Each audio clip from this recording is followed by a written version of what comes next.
Live from the Score Atlanta television studios in North Atlanta, this is Georgia High School Sports Daily, powered by IBEW Local 613. All right, welcome back to Georgia High School Sports Daily. Remember, our show is powered by IBEW Local 613. I'm your host, Najee Wilkins, along with Craig Sayre. We've got a jam-packed show for you guys today. We'll talk to Wheeler boys basketball coach Larry Thompson. We'll also get into it with one of the best experts we have here in the state of Georgia when it comes to basketball, Kyle Sandy, and get his thoughts on the state championship basketball matchup for girls and boys. We'll have an interview with Creekside girls head basketball coach Akennia Ellis as well, and then we'll conclude with me and Craig. I believe we'll be joined by Hayden to give our basketball championship preview predictions and who we got coming out on top this week. Yeah, well, I'm so excited about today's show. Obviously, the championships are tipping off in Macon, and what's exciting about this, I think you might agree with me, Najee, when we cover the football season, the games are, honestly, it's a little easier for us to cover. They're usually only on Friday. There was one football season where I went to 55 total games. Basketball, it's really tough to see all these teams play. There's the girls, there's the boys. For me, the championship, it's the time to see these teams that have made it there and really get an opportunity to remember the faces and names that have led them to this point. And then for me, I think what's exciting about this year is just how big of an opportunity there is for the Newton program. I think if you had, let's say, like a parlay or Vegas odds on this, like for the boys and girls to win when they're both underdogs, it might be rare, but man, if they're able to pull this off and sweep titles, the level of achievement for them, that's such a rare feat, and then it would really put that region on the map with Grayson, who did it last year. But I mean, the girls, they've obviously played Grayson 3 times already, and then the boys, they played Wheeler close early this season. That's a good point, Craig. I mean, you look at, obviously, for the girls' side, head coach Jawan Bailey, he's been doing a magnificent job with that program, getting to where they are today, beating North Forsyth, a really good basketball team. And then we had Coach Barry Browner on earlier, this past week or a week before, him coming on talking about his Newton team. And they've been phenomenal, as you mentioned, Craig. So I think the most thing I'm excited about is I feel like for each classification, pretty much, Craig, we got the matchup we wanted to see, right? Yeah. We look at 6A for the most part, we got Wheeler versus Newton. 5A, we got Tri-Cities versus Woodward Academy, 2 really good teams. 4A, Pace versus North Oconee. 3A, another rematch with Sandy Creek and Cedar Grove. I feel like whenever we look at the bracket, we got pretty much every match we wanted. That's actually a great point, yeah. When you say that, I mean, even in the rankings, but even in the case of like a Cedar Grove and Sandy Creek, that's unlike some of the other ones where it's like Savannah McIntosh Academy, same region, 3 previous times.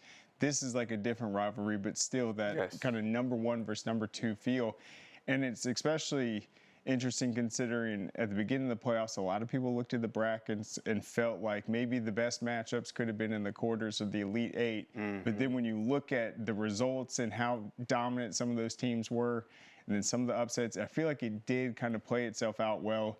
And even in the power rating system, that was something that people were wondering how it was going to look. It's a lot different than football because there's more games that go into the seeding process, but still, I mean, the top seeds ended up prevailing, and we've got some star-powered matchups and obviously previews for all of them at scoreatl.com. 100%. Well, guys, we get started with fast break headlines. I'll go ahead and let Craig do the honors. All right, so this will be the Class A Division II, how Savannah High matches up with their region rival McIntosh County Academy. This is going to be such an intriguing matchup, and what I found really interesting about it is when you look at the 2 coaches, that is Coach Jones from McIntosh County Academy and then Savannah's coach, they used to play against each other back in high school. One of them went to Camden County, one of them went to Brunswick. So they have that much history. And then this season, they've had the back and forth games. McIntosh County Academy beat them the first time. Savannah avenged that and then won in the region championship. And now they're going to cross paths again. So when it comes to a familiar foe, respect between the programs, and then an opportunity for McIntosh County Academy to win their first ever state title, this is a very interesting matchup. And I think the fact that every single game has been close, you're going to see a lot of heart and soul in this one. 100%. All right, let's go to headline 2 real quick. Gabe DeHart becomes Armucci's all-time leading scorer in a win over Model. This is soccer. Thanks to 2 goals in the span of 11 minutes, Armucci beat rival Model 2-1 in a boys soccer match Friday night. In the process, Indian senior Gabe DeHart became Armucci's all-time leading boys scorer. DeHart's record-breaking goal came in the 14th minute when he shot from about 15 yards away. It took just 11 minutes for Armucci to strike again when Leighton Brown scored on Dimitri Castro's corner kick. That was a good one, Armucci coach Jason Park said after the game. We battled for a full 80 minutes, and this was a very good win for us. Model reached the state championship game last season, which Park said contributed to his team's excitement about the victory. Thanks to 2 goals in the span of 11 minutes, Armucci beat rival Model 2-1 in a boys soccer match. In the process, we already went over that, but that is a big milestone for Gabe DeHart, becoming Armucci's all-time leading scorer. There you have it. All right, next headline. Cedar Shoals hires Rusty Charpia from South Carolina's Brookland Case to lead their football program. Here's what they said per quote. Coach Charpia separated himself from the rest with his football resume, his energy, his passion for coaching kids. Cedar Shoals athletic director LaDraco Thomas said in a press release, he has taken programs that were similar to where we are and built them into winners. His passion to build Cedar Shoals into a top program in Georgia was evident, and his plan to do so was clear. Charpia has been a coach for more than 30 years between football, baseball, and track and field. He was the head coach and athletic director at Brooklyn Case in Case, South Carolina for over a decade, getting his start in 2011 and amassing more than 90 wins to become the school's all-time winningest coach. He led the Bearcats to 3 state championships in the last 7 seasons and collected 5 region titles in 2016, 2018, 2019, 2021, and 2023. Before that, he was an assistant football coach at Marlboro County, assistant football and head track coach at James Island, and assistant football and head baseball coach at Woodland. He also had a graduate assistant football coaching roles at Arkansas and Georgia. Charpia is a Clemson graduate who played college baseball and football. He also spent some time in Milwaukee Brewers organization before he began his long-time coaching career. Yep, that's one of the recent coaching hires that we haven't yet highlighted right there. So you see it. All right, let's go to headline 4. Greater Atlanta Christians boys tennis sweeps National Powers McCallie and Baylor in Tennessee. Every season, boys and girls usually have these big premier tournaments in the state of Tennessee. GAC traveled to Chattanooga over the weekend and defeated the number 1 and number 3 team. That was McCallie and Baylor. The Spartans, on a run of back-to-back championships, avenged one of its only 2 losses from last season to McCallie. This year's team features a youthful lineup with 3 freshmen, a sophomore, a junior, and 2 seniors. So we have yet another spring sport getting underway. There you have it. All right, our next headline. Former Wheeler standout and number 1 player in the country, Isaiah Collier, was named Western Conference Rookie of the Month. A big milestone for him. He's coming off averaging 11.5 points per game, 3.9 rebounds per game, and 9.5 assists. During the stretch, Collier had 7 games with 10 or more assists and 9 games where he hit double figures. Collier led Wheeler to a state championship in 2023 and obviously was regarded as number 1 player in the country. Craig, I'm definitely going to ask Coach Thompson about this in our next segment, but just super excited to see this from him. Coach Thompson, when we last talked to him, gave a great story about Isaiah, and we know that his journey was a little different. Obviously, he went to USC.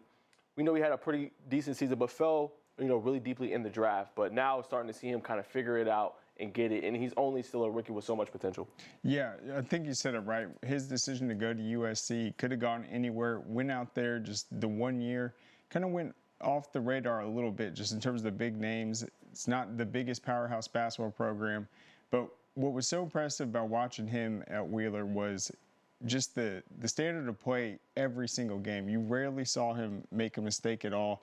Great shot selection. He could get his teammates involved, and that's what was so talented about that Wheeler team that ended up being, I think, one of the best teams in the entire country that year, and certainly goes down as one of the best players to ever come through Wheeler. 100%. All right, let's go to our final headline for today. Mountain View Nick Claiborne delivers 10th inning walk-off win over DeCule. As you guys know, spring sports is heating up. Nick Claiborne, 1 out, bases loaded single in the bottom of the 10th inning, gave Mountain View a 7-6 walk-off win against DeCula. Claiborne drove in Parker Lee and capped a comeback win for the Bears, who trailed 4-0 after 2 innings and 6-4 in the bottom of the 7th. They forced extra innings in the 7th inning on a 2-out single by Grayson Weed. Mountain View got great relief outings from T.J. Thompson and Julian Hayes, who combined to strike out 17 over 9 innings. Yeah, I really liked Mountain View and DeCula. Their teams have both made the playoffs last year. They can make some noise, and this Mountain View team matched up with Walton the first round last year. It was a tough sweep, but if you look at the scores of it, they lost game 1, 1-0, and game 2, 5-3. So talk about Walton, one of the best baseball programs, a semifinal team. They're currently ranked number 2. Watch out for Mountain View this season, and then same thing with Tequila. They're both sitting at about 400 right now. They're going to be battle tested, but I think this might be a good year for Mountain View to get past that first round, maybe have a signature win in the playoffs. 100%. Obviously, Craig, real quick, I know you do a baseball rankings. Just want to ask you real quick, just any storyline that's caught your eye early on in the baseball season? Well, it's been very tough. Very tough to do these rankings. I think we're at week 4 right now. For me, it's who is that top team in 6A, because last year, obviously, it was 7A and 6A. Etowah's been what I feel like the number 1 team in 6A the last few years. Now they're up in the highest classification, so I actually have them number 1, but that's above Lowndes, Walton, Parkview with a new head coach. North Gwinnett's a solid team. There's a lot of them, but to me, is Etowah that number 1 team in the highest classification now, and we will see a really tough region for them with Walton. They've got a matchup coming up at the end of the month. It will be a 3-game series. That's the only time they play this season. 100%. And guys, remember that we do have baseball coverage on scoretl.com. You can go there and get Craig's latest rankings. Also, we have a baseball recruiting blog by Max that just came out as well. We highlighted several key high-end players. So go to scoretl.com for all that good info. All right, guys, coming up after the break, don't go nowhere. Larry Thompson of Wheeler will join the show to talk about the Wildcats and their state championship berth. Great teams are committed, focused on the details, and work hard to be their best. From practice to games, right down to their gear. Recording in progress. Your field is a critical part of the game that allows your athletes to showcase their athletic abilities. Sports Turf is committed to bringing your team innovative sports surfaces with unparalleled performance. You bring the vision. Our team brings it to life. This makes my dad proud. He went through his whole career as an employee. Now I'm the employer, something he didn't achieve. We are signatory to IBEW and do IBEW people wherever we go that we feel like they are faster and better than any of our competition. The advantages of being a signatory contractor is you're trained employees. You have unlimited manpower. It allows me to bid on jobs that I ordinarily would not go after. We celebrate the athletes, the buzzer beaters, the record breakers, the wins. Now, it's time to celebrate the people behind it all. The advice givers, the community shapers, the game changers, the life changers. It's time to celebrate our coaches. Join all of us at BSN Sports and show your coach some love by sharing their story with #ThankYouCoach. Man, you know how to do this? Man, I don't even know. I was flipping burgers last week. Violation, unsportsmanlike conduct, impersonating a craftsman. Skilled trade unions are well-trained career pros, not part-timers. Construction is a rewarding and lucrative career with the advancement potential, but you have to do it the right way with the right training. Learn how you can be a pro.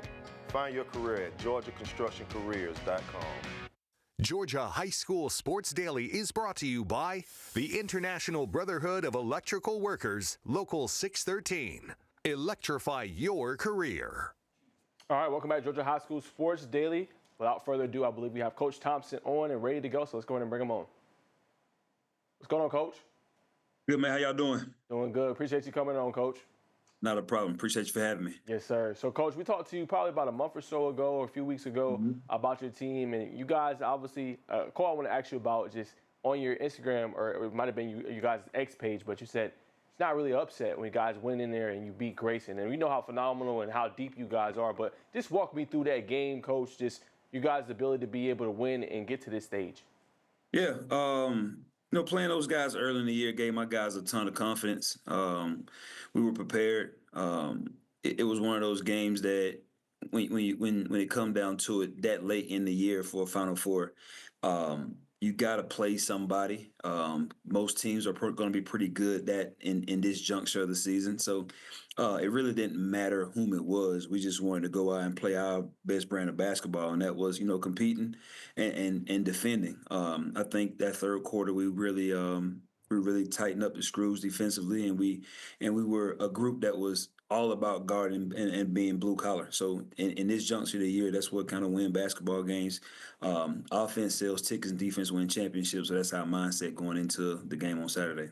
100%, Coach. And then I want to ask you about Kevin Savage. I know he's about through a little bit of injury this season, but he's back. He dropped, I believe it was 14 against Grayson. Just what has he kind of meant to this team? What have you kind of seen from him in terms of his growth? Yeah, man, it's a tough kid. Tough kid. Went down mid-December and, broke his wrist, and he's been battling the back, ever since then. But it's good to see him have a great night. And since his return, he's had, quite a few good nights. I think the last 7 games he's been in double figures, and but he's the engine, he's the brains. He gets the ball where it needs to be. He get guys involved, and then when opportunity presents itself, he's a guy that don't mind being aggressive, looking for his own offense, and we need that. Teams tried to pack it in on us a little bit. We didn't shoot the ball great in that game, but he was able to hit some shots down the stretch after Lamarion Lewis, went on a 9-0 run himself to kind of take the lid off the basket for us. So yeah, Kev's been good, man. Kev's been great, and we're looking forward to him having a big night come Saturday.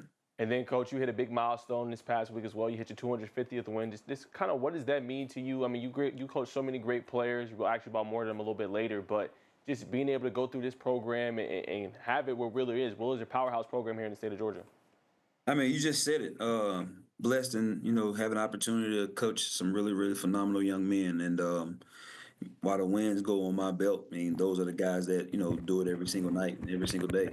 So, having the opportunity to coach some high-level dudes, some coachable dudes, great parents, great families, that's what it's all about. Because without them, I couldn't do anything that we do as coaching. Because while we get some of the credit, all the credit should go to the guys that's on the floor making plays and defending at a high level.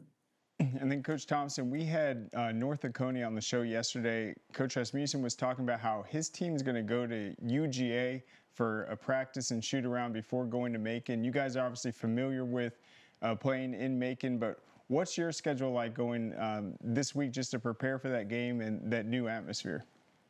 We prepare all week, man. Yesterday and today will be more about us correcting some of the things that we need to correct. And then the back half of the week, second half of practice on Thursday and Friday. We usually do 2-day scouts, and we'll do heavy film on those guys again on tomorrow. A walk through, during our athletic period, and then practice after school. We'll do, a ton of scout team stuff. Prepare for how they want to attack us and how we want to attack them. Same thing again on Friday. We'll do some of the same thing. We'll go down a day early. Probably go watch the 5A game. I usually take my guys down a day early because I don't want them to be the first time they walk into Macon Coliseum is the day that they play. I want them to see the atmosphere, get a lay of the land, how the backdrop, and the space is on the floor. That way, when they go in on game day, they'll, have a calm mind, and we'll get a shoot around in or workout in at a local high school down there, and then we'll get a little bit of rest and toss it up, and hopefully things go our way. And then talk a little bit more about Kevin Savage, just how he was able to play in this last game against a Grayson team that plays unbelievable defense. They can alter shots, but just his ability to find that space in the lane, find the seams in the defense, and really facilitate the entire offense. I mean, we had a ton of guys that play well. Lamarion Lewis, who really started to run for us, went 3 for 3 from the 3-point line in the first half.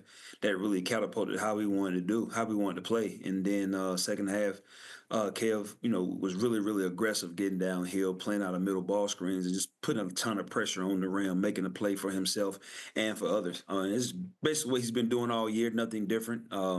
Even though he had been out a little bit, missed some time with injury, that's just who he is and how he plays. So at the end of the day, man, kudos to all my guys and how they played. Kev was just a small piece to the puzzle, making us go in the second half and closing the show for us. And then obviously you guys have faced Newton this season. It will be a rematch what was your takeaway from that first meeting with the Rams? Tough group, resilient, great length. Couple guys that can really score right at the rim. They are playing with a ton of confidence right now, switching up from, playing a really, really big 3-2-1-2-2 zone a lot, and using their length and how they want to, funnel guys to the middle to converge and trap.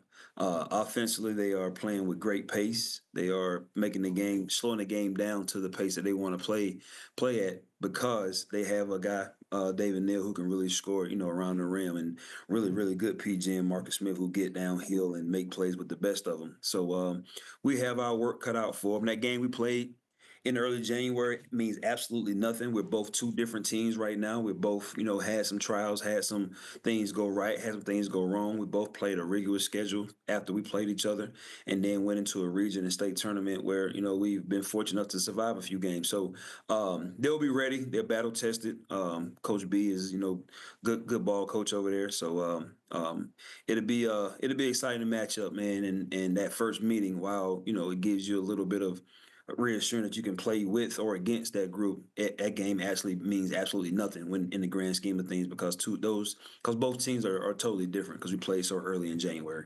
And then, Coach, I have a two-sided question for you. I want to ask you a little bit about Coda Settle. I mean, obviously a player that does a little bit of everything for you, plays defense at a high-end level, guards a lot of the great perimeter players. And then I want to ask you about just an underrated guy that stepped up for you big this season as well.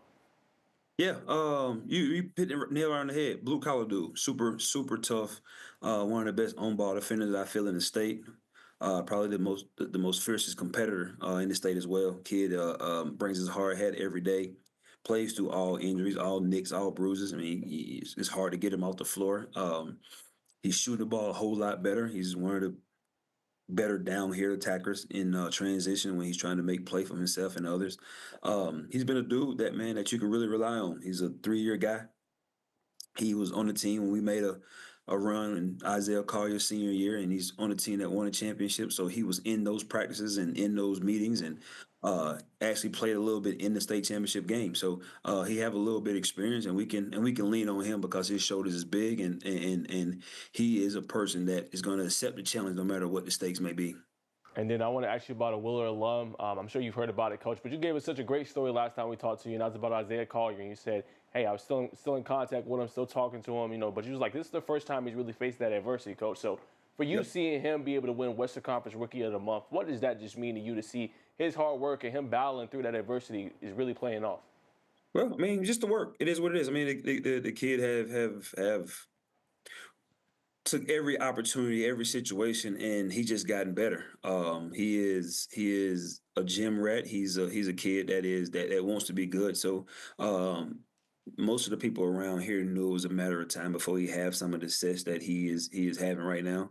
And for him to be a dude that scored almost 12 points and almost 10 assists games since the All-Star break in the month of February, it's just a testament to how he's locked in on understanding I got to close this rookie campaign strong. Even though the team has not been successful winning as much as they would want to be, that's what happened when you got a young group, a young core in the NBA. I mean, because the older guys is the ones that win. You got to have some veteran experience to actually win games at that level. So to see him have the amount of success that he's having is not surprising. We knew it was a matter of time, and once he lock into getting that release to where he want to be when he's shooting the basketball, man, he'll be talked about as a guy that could be a perennial All-Star year after year. 100%, Coach. Well, Coach Thompson will say thanks so much and wish your team nothing but good luck in the state championship, and go Wildcats. Thank you, Chief. Appreciate you. Yes, sir. All right, guys. Let's go, Coach Thompson. Another great interview for us. Coming up, we'll talk to Sandy Spill, or Kyle Sandy, I should say, from sandyspill.com about the latest and get his opinion on the state championships.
Georgia High School Sports Daily is presented by GeorgiaConstructionCareers.com. Transform your future today.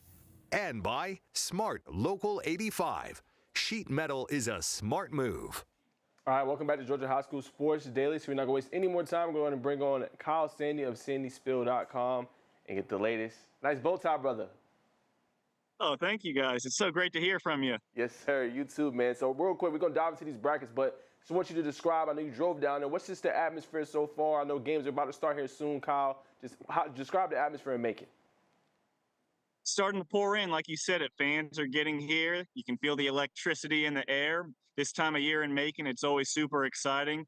So I expect a ton of great games and a ton of great fan support. So it's always it's the best time of year, you guys. You know it. It's going to be amazing. 100%, Sandy. Well, let's go ahead and get your expertise. Let's break down some of these matchups. Let's start. I usually start at the top of 6A, but I want to get your thoughts on 5A. I think 5A is going to be a dandy. You got Woodward Academy, Tri-Cities. You got Jalen Wingfield, a top player nationally, right? You also have Trey Keith, who's also a top sophomore. He's been making some noise as well. And they got Sean Van Dorn. And then on the other side with Woodward Academy, Zach Foster, Clemson commit. He's been phenomenal this year. Jarvis Haynes Jr. has established himself as a top 100 recruit. And then you also have Deke Cooper as well. But talk about that matchup. Yeah, region foes, they have met 3 times already. Tri-Cities won that first game. Then they lost the next 2, including that region championship. You said it, Zach Foster for Woodward Academy going to Clemson. He just makes every single play. He's not just a guy that scores the ball. He is a great lockdown defender, makes everybody around him better. Deke Cooper does a great job crashing past goal down the rim as a slashing wing. You got the Hayes boys. Miles and Jarvis are fantastic as well. But Tri-Cities, they've been here before. They've won state titles under Coach Omari Forts. You said it, Trey Keith is a great guard. Jalen Wingfield, you got to look for him to get going. He played in 2 of those 3 matchups, I feel like. Only averaged about 8 points in those, where he's typically at about 16. If Jalen Wingfield can get going along with Sean Van Dorn, I think you're going to see Tri-Cities have a great opportunity to hoist another state title. Yes, sir. That's what we got you on. Great expertise there. And another really good one, 4A, Kyle. I mean, come on, man. Pace versus North Oconee. I feel like this is a matchup I've been salivating over too. Justin Wise, Kamari Brooks, who had 22. They got Thrasher Wilkins, Black Borton. They got so many guys. And then on the other side, Pace. I mean, it's not just the Eric Chatfield show. They have a lot of depth this year, right? Bentley Lewis-Scano, who's a freshman, who's really good this year. Chandler Bean, who decommitted from Texas State. I mean, they're loaded. It's going to be a good one, and you said it. We're talking about the players, but how about the coaches? Sharman White. Does Sharman White ever lose a state title once against Macon? He really never does.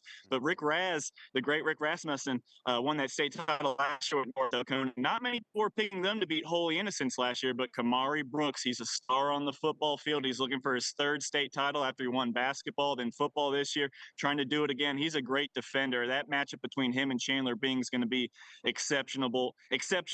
But the other matchups, Justin Wise, you talked about him, the great sophomore for North Oconee. He hit 5 threes in the state championship game last year. I want to see what he's going to be able to do against a great guard in Eric Chatfield, who's going to Georgia Tech. A lot of firepower in that matchup.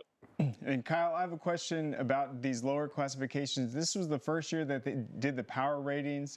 We were mentioning that we feel like the best matchups ended up working out, playing out. What's your take just of how that looked on the basketball side this year? I think for the most part, things worked out pretty well. Now on the Class A Division I boys side, like Best Academy was a 15 seed, but they were in that region with all those private schools. And that was something that we kind of knew heading into this tournament that, boy, oh boy, if they don't win that region or get a top 2 seed, they're probably going to get hurt with their seeding. And that's going to really stink if you're a higher seed, a top 5 ranked opponent like that with a 15 seed. But other than that, for the most part, as you mentioned, Craig, all these teams pretty much that we thought would be playing deep into the postseason played deep into the postseason. A couple teams tried to kind of matriculate their way with the power ranking system, and they did a good job of that. But at the end of the day, they say the cream rises to the top, and I think we got a very creamy part of this top of the state championship. And Kyle, on your website, SandySpill.com, I think it's the best high school coverage in the entire country. No one covers a sport like you do, boys and girls basketball, the transfer list, the all-state selections, the all-region, the coaching carousel, the showcases you do. So obviously you have the preparation heading into the finals, but what is Kyle Sandy looking forward to most just in terms of these matchups, maybe day one? I just want to see the teams compete, and I love the atmosphere. The atmosphere is the most special thing. When you're able to get a lot of people into the stands, I know it can sometimes be tough when it's in the middle of the week, but when you see these fan bases travel, and these fan bases travel for teams that are making it for maybe the first time, not just your typical juggernauts that always expect to play for a state championship, you can really tell how special it is for these communities to come out and support their teams, boys or girls. So that's always my favorite thing, is just to see all the stuff outside of what happens on the court, really. Just the energy in the stands, it's unbeatable, and it's always great to be here this time of year in Macon. And then talk about some of the semifinal matchups that you got to watch in person this year, maybe some of the playoff games that have stood out.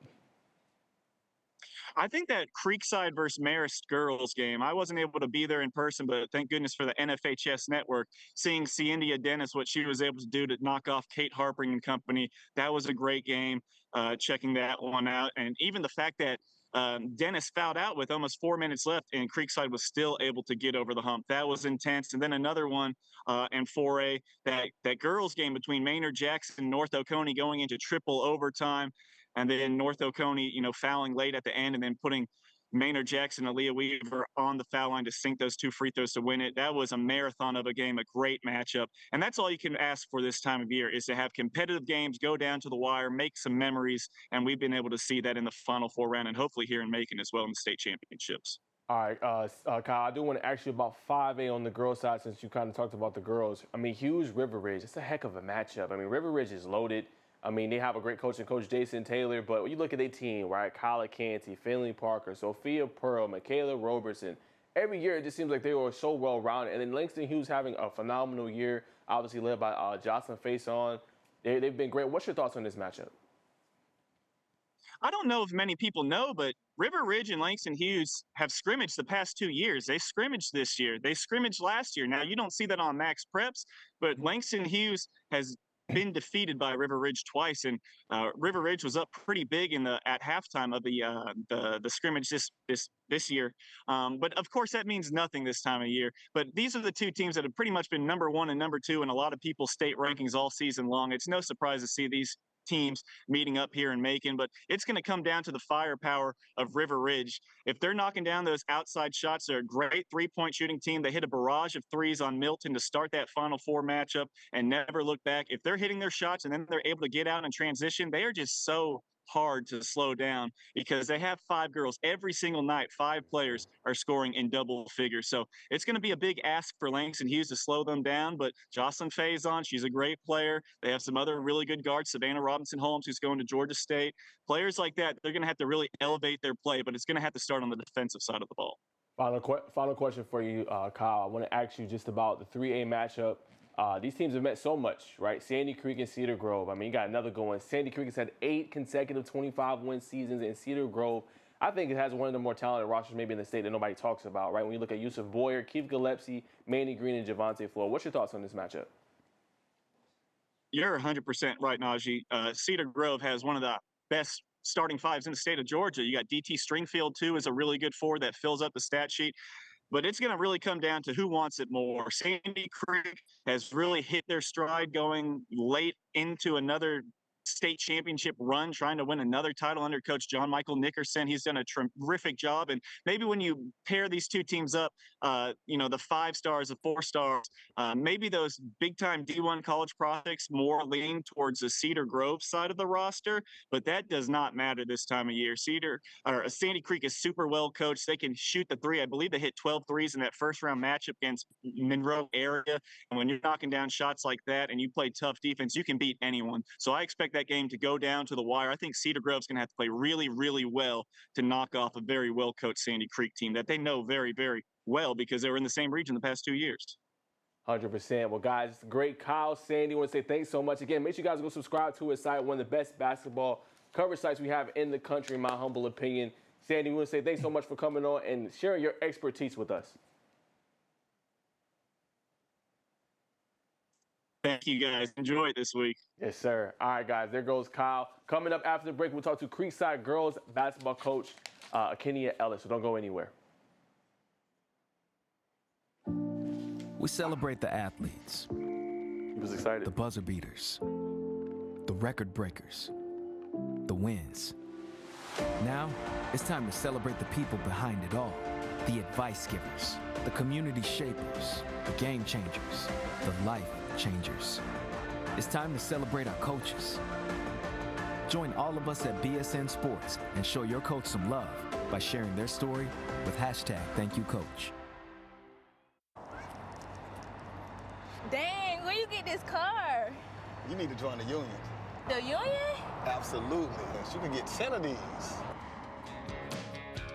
Union construction workers earn the highest wages with the best benefits and the most protection in the construction industry. Find your career in construction. Go to GeorgiaConstructionCareers.com and start your future today.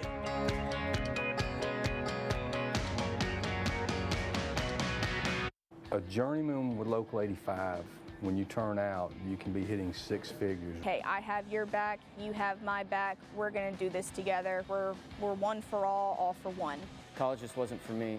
Let's look into actual career jobs that wouldn't take college, where I wouldn't, lose money and all that. Instead of losing a lot more money at the end, why not make money and make more money at the end?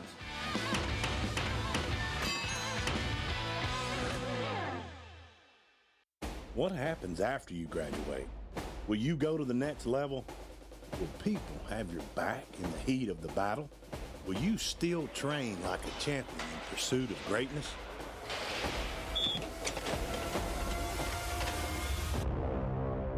You will when you become an IBEW electrician. Join our team. Visit IBEW613.org. All right, welcome back to Georgia High School Sports Daily. Remember, you can watch the show on the Atlanta News First app, also the CBS Sports local streaming app, Zine, and also the Peachtree Sports Network via YouTube TV. All right, without further ado, let's go ahead and bring on Coach Ellis from Creekside. Hey, Coach, how's it going? Going good. I think you're muted, Coach. Oh, let me see. There we go. I can hear you. Oh, can you hear me? Yes, ma'am. Okay. How's everything going?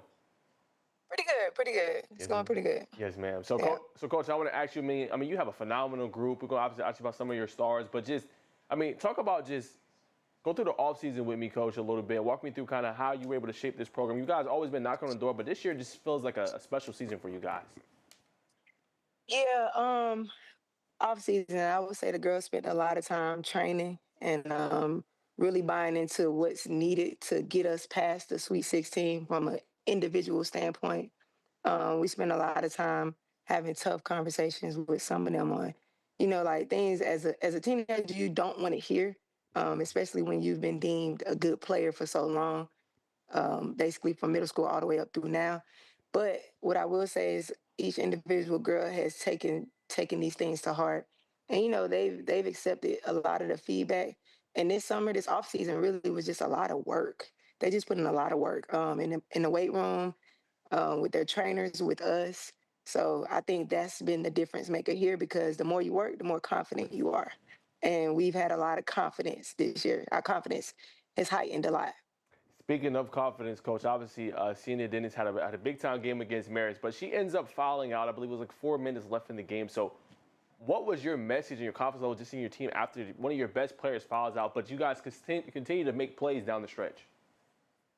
Yeah, when I looked up at the clock and I saw it was about 3 minutes and around 50 seconds left, I'm like, hey, this is the normal time we pull her anyway. Finish the game. Finish the game. That's it. That was my message to them. We got this. Finish the game. There you go, Coach. And then just talk a little bit about your scheduling a little bit this year. Coach, you guys played some really good teams that made some deep runs this year, a few to the state championship. Just how do you feel like that schedule, guys, has prepared you for this moment and this matchup that you guys are going to have this weekend? I'm going to be honest. I totally made our schedule as tough as I could outside of the region, because we needed those games to kind of prepare us, for what we were trying to do, which is attain a state championship. Us being undefeated along the way is just a cherry on top.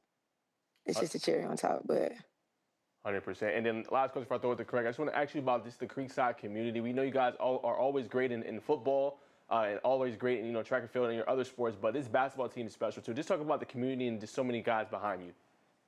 So a lot of people, what a lot of people don't know is this group. They came from the feeder middle school across the street, and they've always had support from the community. Everybody's been excited for these girls for about 3 years, right, since they entered the sixth grade. So now for them to be here, I'm not surprised that we have the support because it's been there, um, and everybody's excited.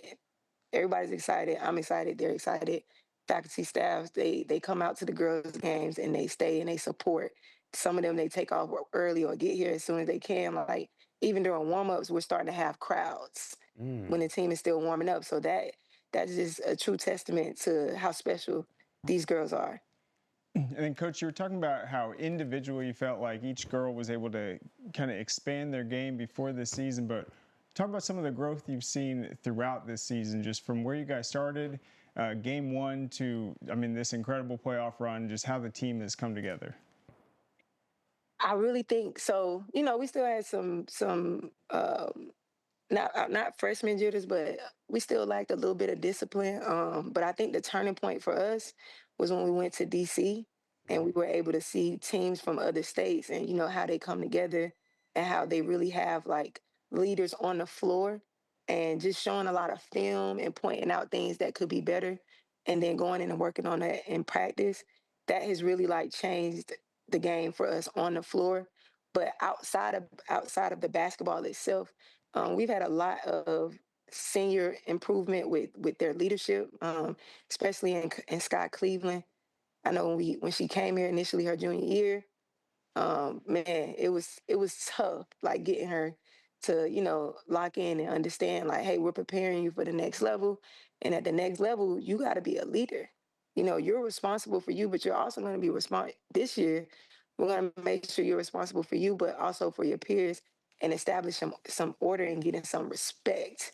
Because going into college next year as a freshman, you're going to have to earn, you're starting back over all again. So take advantage of this time you have here as the leader of this team, the voice, you know what I'm saying? Then with India, then the same thing. She's been a lot more vocal. I think the interest from these Power Five schools and speaking to some of their coaches and them letting her know they want to see her be more vocal, she's been putting that into play on the floor and off the floor.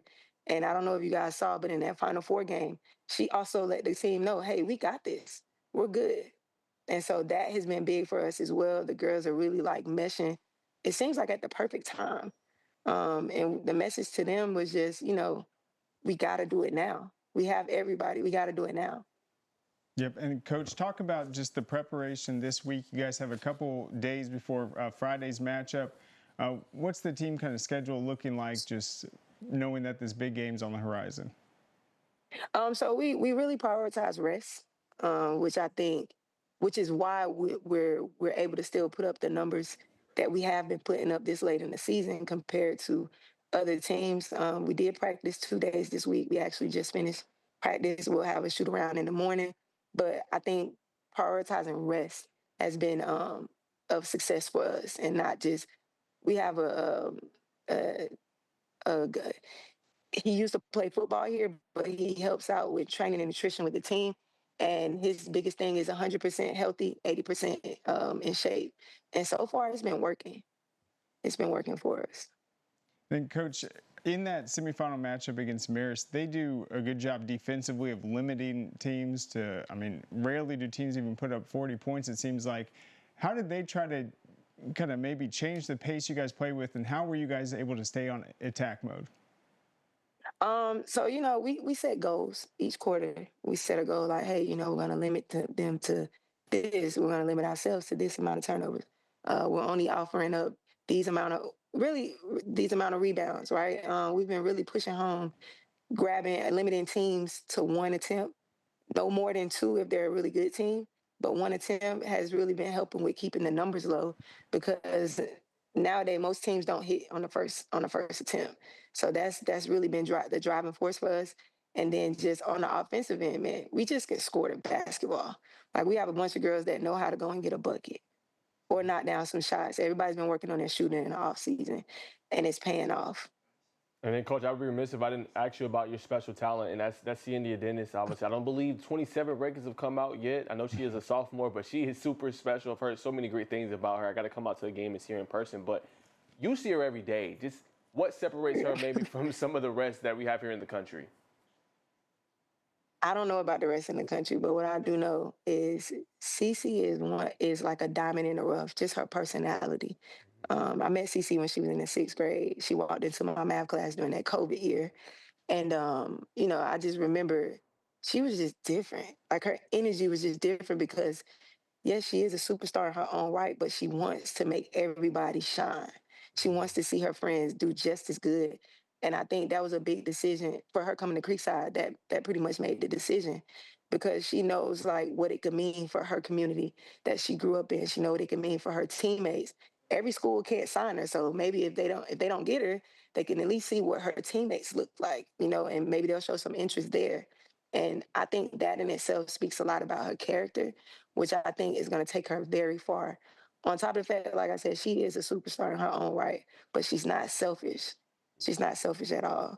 And she's a joy to be around. Very funny kid, too. Very funny.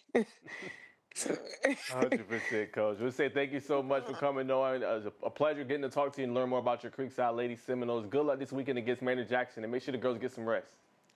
Absolutely. Thank you. Thank you. Yes, ma'am. All right, guys, that's going to conclude that segment. Coming up, we will preview the matchups for tonight, so don't go anywhere. We'll be right back here on the Peachtree Sports Network.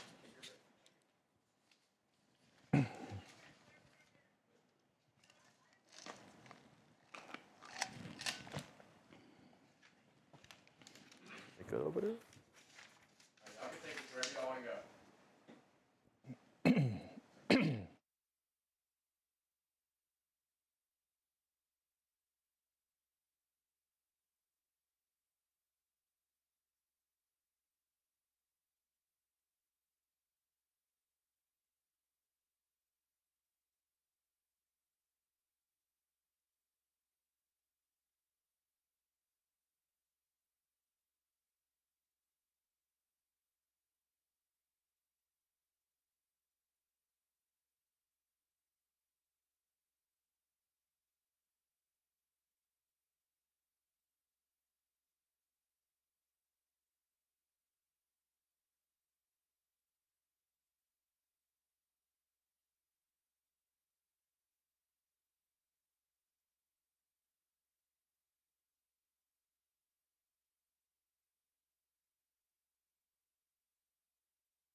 All right, welcome back to Georgia High School Sports Daily. So now it's time to break down some of these brackets. I believe we have a graphic up as well. I want to start here with you, Craig.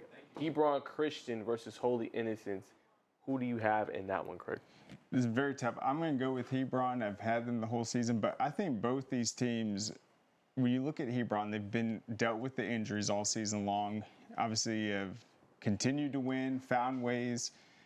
Very impressive to still overcome all that adversity. But then Holy Innocents, Haley Swain, and then getting over St. Francis last game in the semifinals. It shows Holy Innocents can match you physically. You need a really deep team effort to beat a team like St. Francis. So I think it's going to be very close. I got to go with Coach Azar. She's had the magic in the finals, Macon's kind of a unique place to play, and I think they win slightly, but it's going to be tough. Yeah, I'm with you, Craig. I'm going Hebron Christian as well. Who you got, Hayden? I'm going Hebron Christian. You can't pick against Janazar. This 16 championships, going for a 17th. That's a good point. All right, Hayden, I want you to get us started. I want to get your perspective.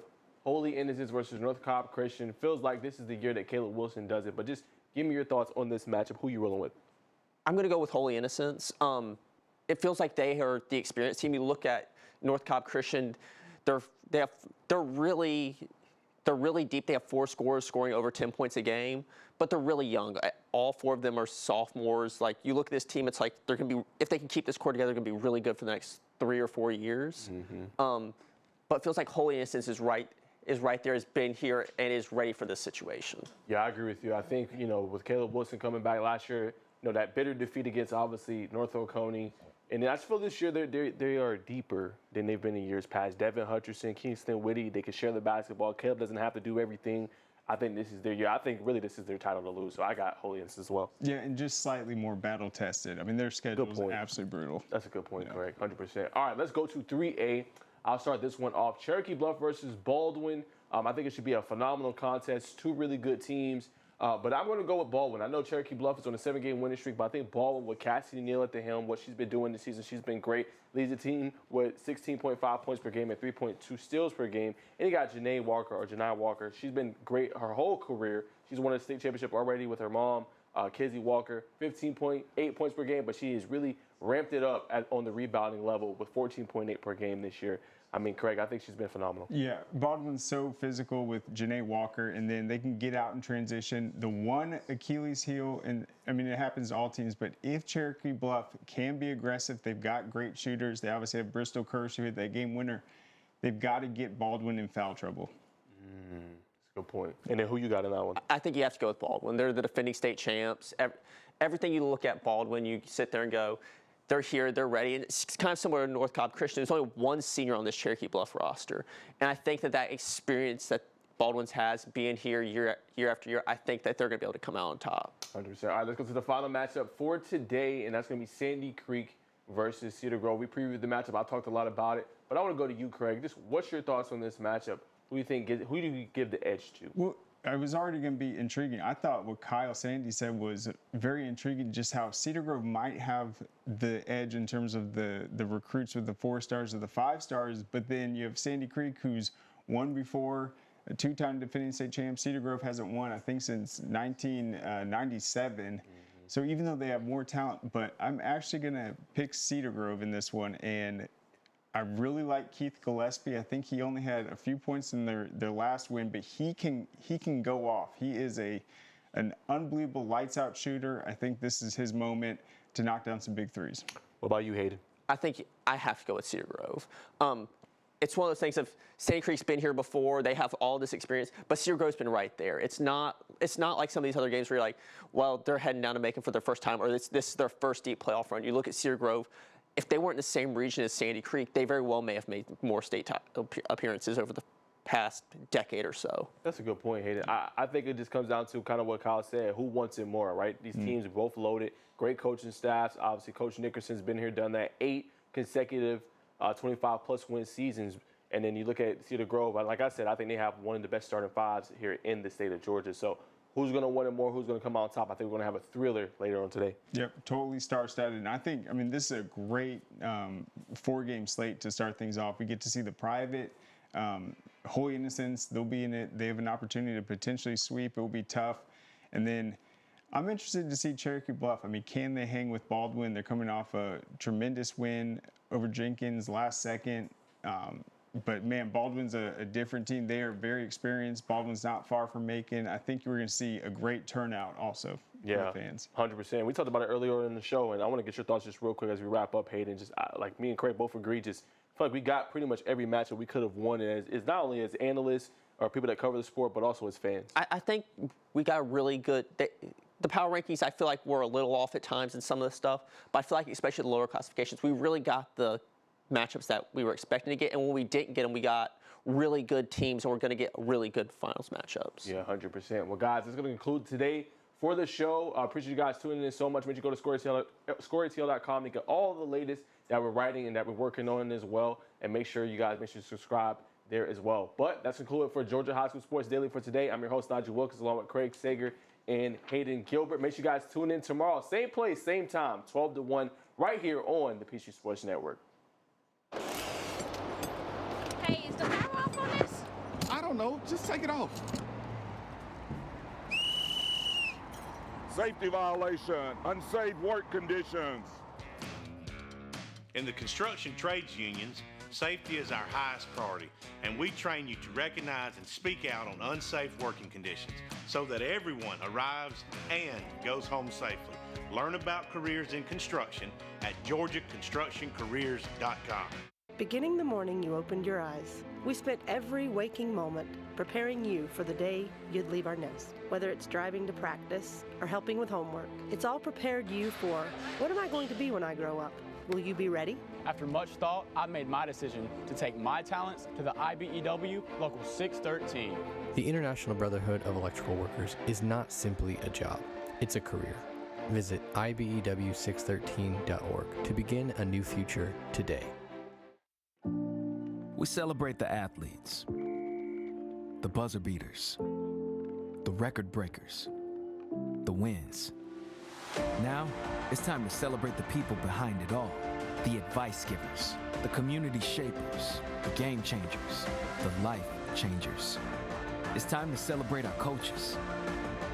Join all of us at BSN Sports and show your coach some love by sharing their story with #ThankYouCoach. Are you interested in becoming a deputy or a jailer? The Gwinnett County Sheriff's Office is hiring and looking for individuals passionate about protecting and serving their community. If you are 18 years or older, join our team by visiting gogcso.com for more information. Gwinnett County, together we can make a difference.